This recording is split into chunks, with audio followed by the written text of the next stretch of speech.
आप ज़्यादातर देखें तो वृंदावन में महाराज बड़े बड़े धनाढ्य लोग आते हैं, बड़े बड़े पैसे वाले आते हैं, और वह आकर के यहाँ महाराज वृंदावन में आकर के एक से एक जो निम्न सेवा है, हम लोगों की कहने के लिए वह निम्न है, लेकिन महाराज वो ठाकुर जी को प्रसन्न करने के लिए सबसे बड़ी उच्च सेवा है। वो उस सेवा को करने में कोई नहीं झुकते।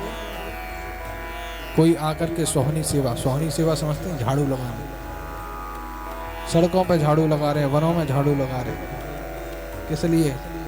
महाराज धन में सुख होता ना तो अपने कोठे बंगलों में बैठ करके वो वहीं आनंद ले रहे हो। वृंदावन के ये पथरीले रास्तों पे महाराज परिक्रमा नहीं लगा रहे हो, आकर के अन्य तरह से संतों की सेवा कर रहे हैं, ब्राह्मणों की सेवा कर रहे हैं, ब्रजवासियों की सेवा कर रहे हैं। इस सेवा का तात्पर्य है महाराज, जीवन में न धन बड़ा है, न अन्य भौतिक सुख बड़े हैं। जीवन में सबसे बड़ी अगर कोई वस्तु है, कोई सबसे बड़ा सुख है, तो वह जीवन में शांति में जीवन सबसे बड़ा विशेष है। प्रत्येक जीव आज प्रत्येक स्थिति में केवल शांति को प्राप्त करना चाहता है, और वह शांति केवल एकमात्र एक ही स्थिति में मिल पाती है, और वह है ठाकुर जी का नाम। नाम संकीर्तनम यस्य सर्व पाप प्रणाशनम प्रणामो दुख शमनस्तु, प्रणामो दुख शमनस्तु। समस्त दुखों का सार, उस दुख के द्वार को बंद करने की चाबी महाराज यही ये हरिनाम संकीर्तन है, ठाकुर जी का नाम जप है। जब तक जीव उस नाम का आश्रय नहीं लेता महाराज, तब तक जीवन में प्रत्येक स्थिति परिस्थिति में वह दुखों को भोगता रहता। लेकिन जब मन में हृदय में यह भाव ठाकुर जी के लिए जागृत हो जाए, पूर्णतया स्वरूप भगवत चरणार बिंदों से मिल जाए महाराज, तब जाकर के जीवन में कोई सुख कोई आनंद प्राप्त हो सकता है मेरी बातें आप सभी को नहीं समझ में आ रही हो, क्योंकि विषय सुख की बात नहीं है, अन्य भौतिक सुखों की बात नहीं है, रस की बात नहीं है, जीवन से जुड़ी हुई सत्य स्थिति की बात है। और सत्य महाराज करेले की तरह कड़वा होता है, जो हृदय में नहीं उतरता। यह स्वरूप, यह कृपा ये साधारण स्थिति से प्राप्त नहीं होती।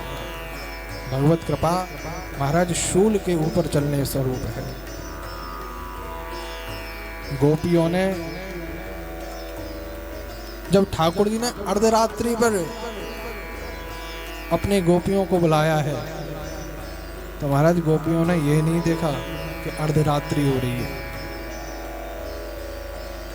शरद ऋतु की स्थिति है, कृष्ण पक्ष है, चारों ओर घनघोर अंधेरा है, और ऐसी स्थिति में गोपियां बिना किसी से डरे, बिना किसी से हिचके अपने ठाकुर जी से मिलने पहुंचे।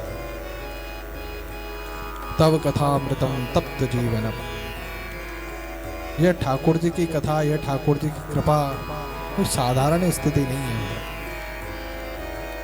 श्री यमुना जी की कृपा स्वरूप परम प्रेम पात्री द्रव ब्रह्म घात, यह जो परम प्रेम की महिमा, यह जो धार जो नित्य निरंतर बह रही है, यह जो साधारण स्वरूप नहीं है। यमोपि भगनी सुतान कत महंति दुष्टान, जीव को जब किसी भी स्थिति से बाहर कर सकती है, कृपा कर सकती है, तो महाराज ये लौकिक सुखों को भी प्रदान करता है। लेकिन आश्रय लौकिक सुखों के लिए ना हो, भगवत चरणारविंदों के लिए हो, भगवत कृपा के लिए हो, तब जाकर के इनकी कृपा, इनकी करुणा सार्थक होती है।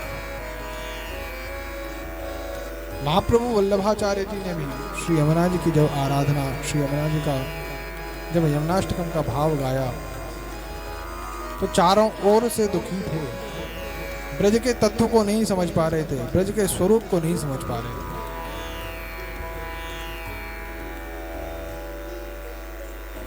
और अंतिम स्थिति में श्री यमुना जी के आश्रय में आकर के जब श्री यमुना जी से प्रार्थना करने लगे, तब जाकर के श्री यमुना जी ने कृपा कर ब्रज के तत्व का स्वरूप बतलाया है, ब्रज का तत्व ज्ञान दिया। जब वह स्वरूप प्राप्त हुआ तब हृदय से प्राप्त हुआ है नमामि यमुनामहं सकल सिद्धि है तुम मुदा मुरारी पद पंकज स्फुरद मंदरेण।